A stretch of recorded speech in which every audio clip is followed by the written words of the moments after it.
एक हाउसवाइफ या यूं कहें एक होम मेकर जिस चीज़ पर सबसे कम ध्यान देती है वो है खुद पर। हाँ जी, जो एक हाउसवाइफ या होम मेकर होती है ना, वो अपने हर एक सदस्य की खुशी और ज़रूरतों को ध्यान रखने में इस कदर बिजी हो जाती है कि अपना खुद पर ध्यान ही नहीं जाता। लेकिन इस बात को लेकर ना ही वो दुखी होती है, ना ही परेशान होती है, और ना ही हम किसी से शिकायत करते हैं। तो हे एवरीवन, गुड मॉर्निंग, नमस्ते and welcome back to my channel. कैसे हैं आप? आई होप आप सब अच्छे होंगे, स्वस्थ होंगे, मस्त होंगे, और मैं भी अच्छी हूँ। तो चलिए आज की वीडियो स्टार्ट करते हैं। तो चलिए, यहाँ पे मैं किचन में आ गई हूँ और आज मुझे अपने किचन की अच्छे से डीप क्लीनिंग करनी है। वैसे तो सर्दी हो रही है पर फिर भी काम करना तो ज़रूरी है, और जो मैंने सोचा है तो उसे करूँगी ज़रूर, क्योंकि जो काम हमें करना होता है उसके लिए हमें एक दिन पहले ही सोचना पड़ता है और उसके बाद ही हमारे काम जल्दी से होते हैं। तो चलिए, यहाँ पे मैंने सबसे पहले किचन में आके जो मेरा यहाँ पे प्लांट था मैंने उसमें पानी डाल दिया है, क्योंकि काम करते करते ऐसा होता है ना कि हम कोई चीज़ भूल जाते हैं। तो इसलिए मैंने सोचा पहले पानी डाल देती हूँ, नहीं तो मैं भूल जाऊँगी।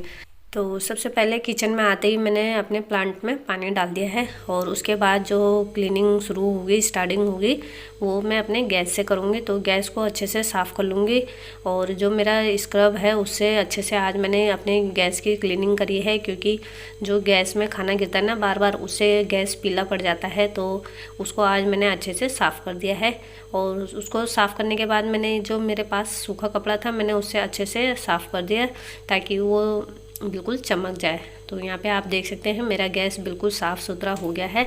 और उसके बाद अब गैस को थोड़ा साइड करके मैं जो गैस के सामने टाइल्स होती हैं उनको भी अच्छे से साफ़ कर दूँगी, क्योंकि जितने बार हम खाना बनाते हैं ना, यहाँ पे सारी उसके खाने के छींटे उटे जाते हैं और उससे टाइल भी पीली पड़ जाती हैं।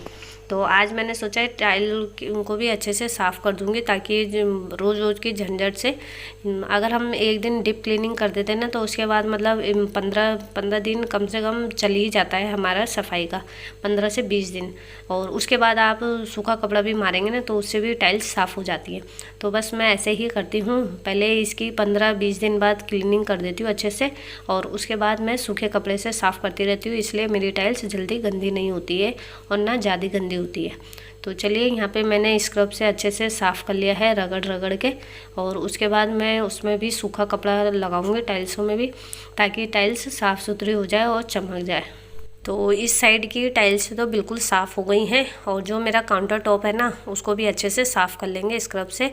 और जो उसके मतलब कोने होते हैं ना, किनारे किनारे टाइल्स के किनारे, उनमें ज़्यादा गंदा हो जाता है, उनको अच्छे से साफ़ कर लूँगी मैं रगड़ के, क्योंकि वो जब तक हम ये स्क्रब नहीं करेंगे तब तक वो साफ़ नहीं होते हैं। चाहे हम उस पर सूखा कपड़ा भी लगाएं तो भी नहीं होते हैं, क्योंकि चिकनाई चिपक जाती है उसमें, और उस वजह से वो साफ़ नहीं होते हैं। तो इसलिए मैंने आज स्क्रब का यूज करा है, ताकि अच्छे से आज मेरी क्लीनिंग हो जाए और किचन मेरा चमक जाए। तो बस यहाँ पे स्क्रब भी हो गया है इस साइड में, और जो मैंने जो कपड़ा रखा हुआ है, पानी की बाल्टी भी रखी है मैंने, उसमें ही अच्छे से निचोड़ के और साफ़ करके बार बार क्लीन कर रही हूँ मैं, ताकि जितने बार पानी गंदा होता रहेगा उतने बार चेंज करती रहूँगी मैं पानी। तो मैंने एक छोटी सी बाल्टी में पानी ला के भी भरा हुआ है यहाँ पे। तो चलिए, यहाँ पे काउंटर टॉप इस साइड पे साफ़ हो गया है। तो डब्बे भी अच्छे से साफ़ कर लिए हैं मैंने ऊपर से, क्योंकि डब्बे भी मेरे क्लीन हैं। और उसके बाद जो ये मेरा ऑर्गेनाइज़र है, जो छोटे कंटेनर रखती हूँ जिसमें, उसको मैंने कल ही साफ़ किया है, और उसकी वीडियो भी मैंने आपके साथ शेयर करी है।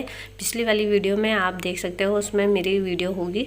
तो यहाँ पे मैंने ये वाला कंटेनर का वो स्टैंड साफ़ करा हुआ है, तो उसको मैं ऐसे ही साफ़ करके उसके नीचे और टाइल्स साफ़ करके साइड उसे वहीं पर लगा दिया है। और दूसरी तरफ चलते हैं, तो यहाँ पे टाइल्सों को भी पहले साफ़ कर लूँगी, और जो जितना भी सामान वहाँ पे है उनको साइड कर लूँगी पहले, और उसके बाद अच्छे से क्लीनिंग कर लेंगे वहाँ पे भी, क्योंकि इस ज़्यादा गंदी टाइल्स सिर्फ गैस के सामने ही ज़्यादा होती हैं, वैसे अदरवाइज़ उधर की साइड नहीं होती हैं। तो यहाँ पे भी मेरी टाइल्स साफ़ हो गई हैं, और इधर जो काउंटर टॉप है, इधर जितना भी सामान था मैंने साइड कर दिया है, और जो कंडी है उसके नीचे भी अच्छे से साफ़ कर दूँगी, क्योंकि वहाँ पे भी पानी रुकता है, गिर जाता है कितने बार, तो वहाँ से भी पानी के दाग होते हैं, वो भी चिपक जाते हैं। तो वहाँ पे भी मैंने अच्छे से साफ़ कर दिया है, और जो ये वाला कॉर्नर है उसको भी अच्छे से साफ़ कर लूँगी, और जो गीला कपड़ा है मेरा उससे अच्छे से रगड़ के साफ़ कर लूँगी, ताकि वो टाइल्स में जितने भी जाले वाले होंगे या जितना भी दाग वाग होंगे वो भी साफ़ हो जाएंगे सब। तो यहाँ पे भी मैंने अच्छे से रगड़ के जो मेरा नल है यहाँ पे टूटी है पानी की, उसको भी अच्छे से यहाँ पे साफ़ कर लूँगी। वैसे तो इतनी कोरे वाली ठंड हो रखी है ना, बिल्कुल भी पानी में हाथ डालने का मन नहीं कर रहा है, पानी बहुत ही चिल्ड हो रहा है। पर फिर भी मैंने कल से प्लानिंग करी थी कि अपने किचन की मुझे क्लीनिंग करनी है, साफ़ करना है, तो बस उसी काम पे लग गई हूँ और उसे करना भी ज़रूरी है। जब एक दिन हम पहले ही अपना टारगेट बना लेते हैं ना, तो उसको काम को ज़रूर करना चाहिए। बस इसीलिए मैंने अपना सुबह मॉर्निंग में फटाफट से उठ के अपना नाश्ता वास्ता तैयार करके और अपने किचन का सभी काम कर दिया था। अपने कमरों की अच्छे से क्लीनिंग कर दी थी, बर्तन भी धो दिए थे मैंने, और उसके बाद सिर्फ मुझे यही था कि अपनी किचन की आज मुझे क्लीनिंग करनी है। और रावत जी और मम्मी जी भी कह रहे थे कि आज तुम जल्दी क्यों कर रहे हो सब काम, तो मैंने उनसे कहा कि आज मुझे अपने किचन की सफाई करनी है, इसलिए मुझे सब काम टाइम से करना है, क्योंकि अगर मैं और काम टाइम से नहीं करूँगी तो मेरे किचन की क्लीनिंग भी टाइम से नहीं हो पाएगी और जो दिन का दोपहर का खाना है वो भी लेट हो जाएगा। तो इसलिए मैंने फटाफट से अपनी क्लीनिंग भी स्टार्ट कर दी है। तो चलिए, यहाँ पे मेरा जो कप का स्टैंड था उसको भी मैंने अच्छे से साफ़ कर दिया है और कपों को भी निकाल के अच्छे से साफ़ कर दिया था, जो भी धूल होगी वो भी साफ़ हो जाएगी। तो अच्छे से साफ़ करने के बाद सभी को वहीं लगा दूँगी जहाँ पे स्टैंड में, क्योंकि कपों का स्टैंड है तो उसी में सारे कप दोबारा से लगा दूँगी। तो चलिए, यहाँ पे तो मेरी क्लीनिंग हो गई है और दूसरी क्लीनिंग अब इधर की साइड होगी। इधर की जो टाइल्स है नीचे वाली, बर्तन के जो स्टैंड है उसके नीचे भी टाइल्स लगी हुई हैं, तो उनको भी अच्छे से साफ़ कर लूँगी। और जितना भी वहाँ पे मतलब धूल वूल होगी या फिर बर्तन धोने के छींटे जाते हैं उधर भी, तो वो भी अच्छे से साफ़ हो जाएंगे।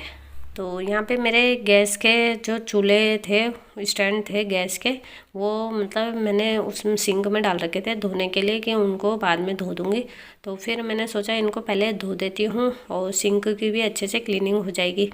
तो वहाँ पे धोने के बाद उसको सुखाने के बाद में वहीं लगा दूँगी, क्योंकि मैंने अभी दूध नहीं रखा था गैस में और मैंने सोचा पहले गैस के स्टैंड लगा देती हूँ और उसके बाद दूध गर्म करने के लिए रख दूँगी, क्योंकि काफ़ी देर हो गई थी कि दूध मैंने गैस पे नहीं रखा हुआ था। तो यहाँ पे मैंने गैस पे दूध रख दूँगी गर्म करने के लिए। और गैस मैंने नीचे से बंद करा था। जब भी हम क्लीनिंग करें तो अपने गैस को नीचे से बंद कर दें, क्योंकि गैस का बहुत डर लगता है और मुझे तो बहुत ज़्यादा डर लगता है, इसलिए मैं गैस की सफाई करते समय नीचे से बंद कर देती हूँ। तो चलिए, यहाँ पे मैंने गैस पे दूध रख दिया है और यहाँ ऊपर की मेरी काउंटर टॉप की पूरी अच्छे से क्लीनिंग हो गई है। और बारी आती है अब नीचे के जो कॉर्नर है नीचे का, उसको भी अच्छे से साफ़ कर लेंगे। काउंटर टॉप के नीचे भी काफ़ी सामान रहता है मेरा, क्योंकि काउंटर टॉप जो मेरा है ना वो खुला है, तो वहाँ पे भी मुझे हमेशा क्लीनिंग करनी पड़ती है। सामान इधर उधर फैल ही जाता है, चाहे मैं कितना भी करती हूँ ना फिर भी फैल ही जाता है सामान।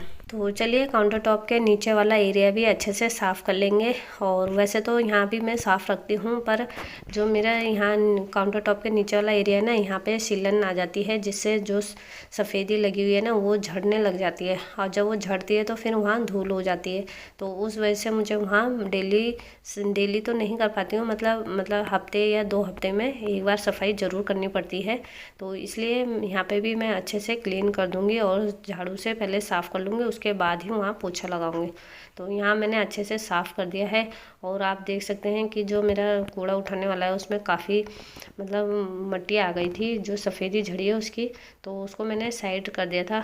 और यहाँ पे अब क्लीन हो गया है झाड़ू से, तो पोछे से साफ़ कर लूँगी, ताकि जितनी भी छोटी मोटी धूल होगी वो भी पोछे के साथ साफ़ हो जाएगी।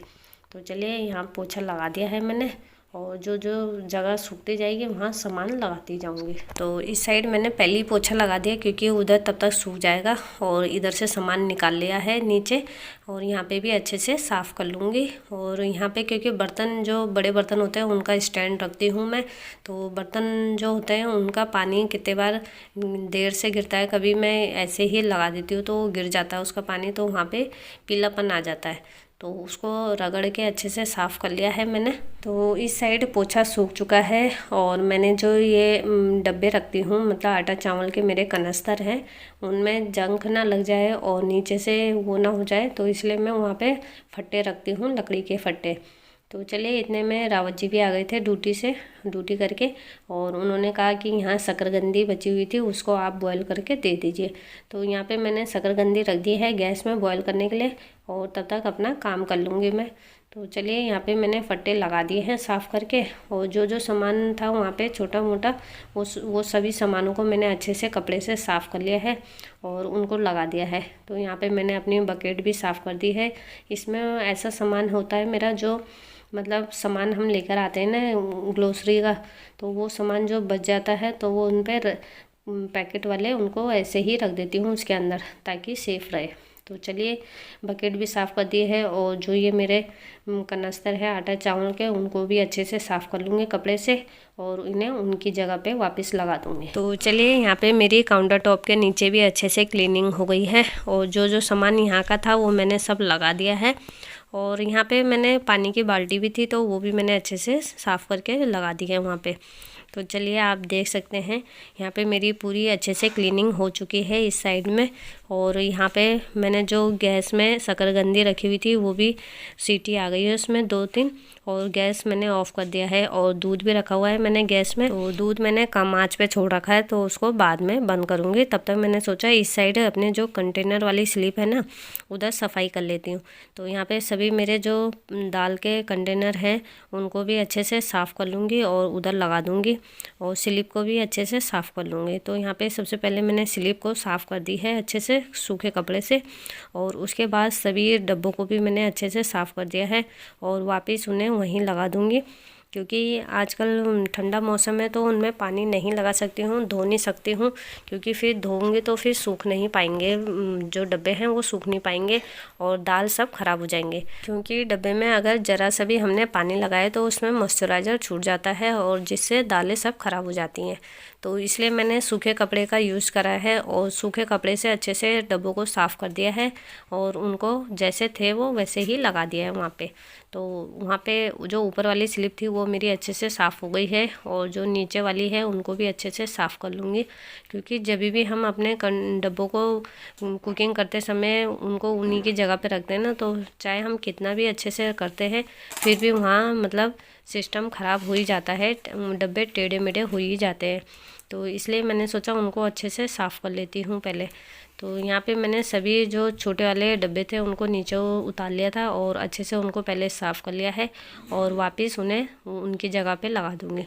और जो कांच वाले बर्तन थे उनको मैंने कोने से लगाना स्टार्ट किया है, और प्लास्टिक के थे उनको इधर से लगा दिया है। तो ज़रूरी नहीं है कि हमारे पास सामान महंगा वाला हो या फिर कोई अच्छे डब्बे हों। तो जैसे भी आपके पास है उनको अच्छे से साफ़ सुथरा करके आप यूज़ कर सकते हैं, और उसी से ही हमारा किचन साफ़ सुथरा भी दिखता है। तो चलिए यहाँ पे आप देख सकते हैं मेरी जो डब्बे वाली स्लिपें थी वो अच्छे से साफ़ हो गई है। और अब जो ये फ्रिज का एरिया है इसको भी अच्छे से साफ़ कर लूँगी, क्योंकि कई बार ऐसा होता है ना कि फ्रिज के ऊपर सामान बाहर से भी आते हैं तो हमारा हाथ सीधा फ्रिज के ऊपर जाता है और सारा सामान वहीं इकट्ठा हो जाता है, और बच्चे भी कई सामान फ्रिज के ऊपर ही रख देते हैं। तो चलिए यहाँ पे मैंने फ्रिज के ऊपर से सब सामान हटा दिया है, और जो सामान जहाँ का था उन्हें वहाँ रख दिया है। और इसके ऊपर मुझे फ्रिज का जो कवर था वो भी चेंज करना था, वो भी चेंज कर दिया है। तो आप देख सकते हैं फ्रिज बिल्कुल साफ़ हो गया है, और अब बारी जो आती है वो पोछा लगाने की है। झाड़ू मैंने लगा दिया है और सीधा अब पोछा लगा दूँगी। तो चलिए यहाँ पे मेरी पूरे किचन की अच्छे से क्लीनिंग हो गई है, और बिल्कुल मेरा किचन साफ़ सुथरा हो गया और बिल्कुल चमक गया है।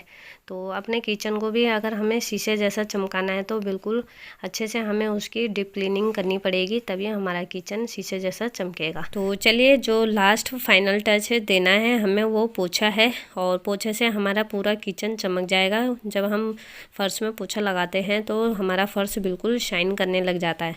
तो चलिए पूरा किचन मैंने अच्छे से क्लीन कर दिया है, और जो फर्श था उसको पोछे ने अच्छे से क्लीन कर लिया है। तो चलिए यहाँ पे किचन की अच्छे से क्लीनिंग हो गई है, और किचन के लिए मैंने जो ये छोटे से ऑर्गेनाइज़र मंगाए थे 2, तो आपके साथ शेयर करूँगी मैं।